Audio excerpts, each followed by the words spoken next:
Would you consider investing in indexes such as OEX pure speculation?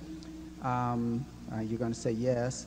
And number two, would you encourage investors to, if they were trying to get a lot of their investment, to use LEAPS on investments such as Coca-Cola instead of buying the stock? Use what on? I missed that. LEAPS. LEAPS. LEAPS. Oh, I see. We're still on options. Oh, yeah. Well, yeah. Both the questions relate to futures of one sort, calls or whatever they may be, and I think that investors should stick to buying ownership in businesses. It's not that you can't come up with a theoretical argument for buying, say, if you think Coca-Cola is attractive, you can say, well, I'd rather buy a 5-year option on Coke than buy the stock directly because it introduces leverage without the risk of going broke. But I think that that's a dangerous path to start down because if it works well, it's dynamite to start playing with things that can expire and become worthless or can be bought with very low margin as the OEX options you were talking about. Borrowed money usually or frequently leads to trouble, and it's not necessary. I mean, if you had some compelling reason, if you had to double your money by the end of the year or be shot, then I would head for the futures market because you need to do it. I mean, you have to introduce borrowed money, but you really ought to figure out how you can be happy with the present amount of money you've got, and then figure that everything else is all to the good as you go along.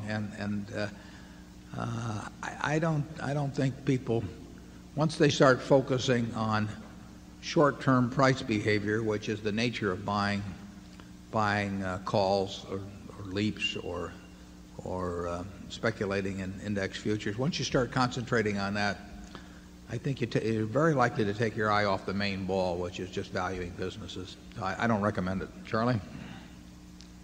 Well, this is a group of affluent investors, and I don't think many of them did it in LEAPS.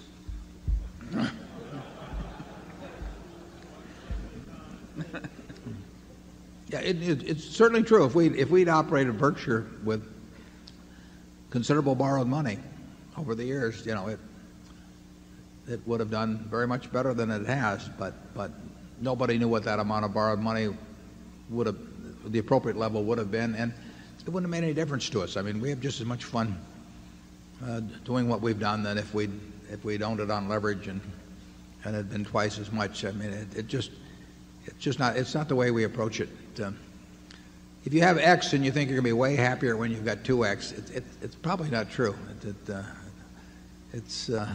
You really ought to enjoy where you are at the point, and if you can make 12 or 15% a year, and you desire to save and you like piling it up, it'll all come in time.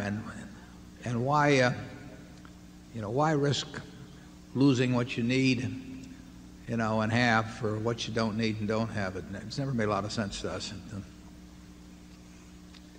Warren wrote a letter when they were developing the security options businesses, and he urged the civilization not to allow the new exchanges. And you can see how much attention they paid to him. Yeah, the usual amount. Yeah, right.